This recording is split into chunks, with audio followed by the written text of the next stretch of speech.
ఈ రోజుల్లో మోకాళ్ళ నొప్పులు చాలా మందికి వయసుతో నిమిత్తం లేకుండా కొంచెం బరువు ఎక్కువ ఉన్నా కానీ ఫిజికల్ యాక్టివిటీ సరిగా లేకపోయినా కానీ మోకాళ్ళ నొప్పులు వచ్చేస్తున్నాయి.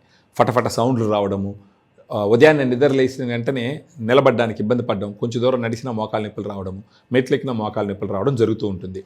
ఇలా రావటానికి గల రీజన్స్ మీరు చూసినప్పుడే మీకు ఏం అర్థం అవ్వాలి అంటే, మోకాళ్ళు గుజ్జు ఉంటుంది. ఆ గుజ్జు పై మోకాలు కింద మోకాలకి మధ్యలో అది ఒక కుషన్ లాగా పనిచేసి నొప్పి రాకుండా ఉపయోగపడుతుంది. ఇది అరగడం మొదలుపెట్టిన తర్వాత ఈ మోకాళ్ళ నొప్పులు వస్తాయి. ఇలా మోకాళ్ళ నొప్పులు వచ్చినప్పుడు మనకున్న అండర్స్టాండింగ్ ఏంటంటే, ఒకసారి మోకాళ్ళ నొప్పులు వస్తే ఇంకా నాకు వేరే ఆప్షన్ ఏమీ లేదు, నేను ఖచ్చితంగా ఆపరేషన్కే వెళ్ళాలా, అది లక్షలతో కూడుకున్న పని. నెక్స్ట్ ఒకసారి మోకాళ్ళ చిప్పలు మార్చేస్తే నాకు ఏమైపోతుందని భయం, ఆందోళన ఉంటుంది. దానికి కూడా కొన్ని కారణాలు ఏంటంటే, ఇంతకు ముందర ఆపరేషన్ చేయించుకున్న దగ్గర కొంతమందికి ఫెయిల్ అవ్వడం, దురదృష్టవశాత్తు వాళ్ళని చూసి మీరు భయపడుతూ ఉంటారు. కానీ భయపడాల్సిన అవసరం లేదు. మోకాళ్ళ నొప్పులు వచ్చినప్పుడు ఎలాంటి సైడ్ ఎఫెక్ట్స్ లేకుండా న్యాచురల్ సప్లిమెంట్తో మోకాళ్ళ నొప్పులు తగ్గించుకునే అవకాశం కానీ ఉంటే ఖచ్చితంగా మీరు హ్యాపీగా ఫీల్ అవుతారు. అలా ఉండేటటువంటి సప్లిమెంట్ ఏదైనా మనం మాట్లాడుకోవాల్సి వస్తే గ్రాండ్ వాక్ గురించి మాట్లాడుకోవాలి.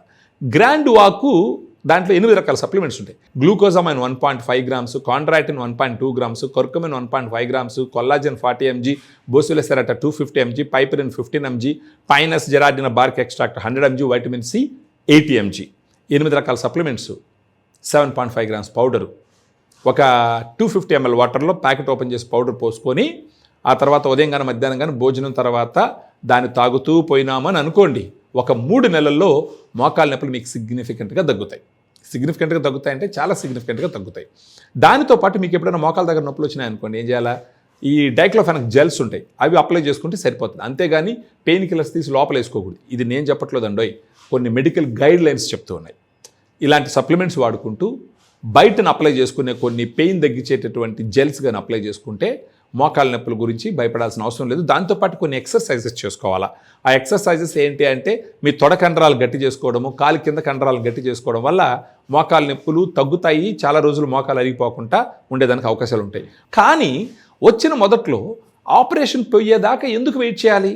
గ్రాండ్ వాక్ వాడుకోవచ్చు, తద్వారా కొన్ని ఎక్సర్సైజెస్ చేసుకోవచ్చు, ఆహారపు అలవాట్లు మార్చుకోవచ్చు. ఇవన్నీ మార్పులు చేర్పులు చేసుకొని పోతే కొంచెం వెయిట్ కానీ ఎక్కువ ఉంటే వెయిట్ కూడా తగ్గించుకుంటే కనుక మీరు ఖచ్చితంగా అట్లీస్ట్ ఒక 15-20 సంవత్సరాల పాటు ఆపరేషన్ అవసరం లేకుండా చేసుకునే అవకాశాలు గట్టిగా ఉన్నాయి. గ్రాండ్ వాక్ ఉంది. ఈ వీడియోలో ఉన్నటువంటి ఫోన్ నెంబర్ ఫోన్ చేసినారంటే గ్రాండ్ వాక్ని పంపించడంతో పాటు మీకు చేసుకోవాల్సినటువంటి కొన్ని ఎక్సర్సైజెస్ గురించి కూడా చెప్పి ఖచ్చితంగా మీ మోకాళ్ళ నొప్పులు న్యాచురల్గా ఎలాంటి సైడ్ ఎఫెక్ట్స్ లేకుండా ఎన్నో సంవత్సరాలు తగ్గించుకొని ఆపరేషన్ అవసరాన్ని చాలా వరకు డిలే చేసుకుంటూ అసలు ఒక 15-20 సంవత్సరాల పాటు ఆపరేషన్ అవసరం కూడా లేకుండా దీన్ని వాడుకునే దానికి అవకాశాలు ఉన్నాయి.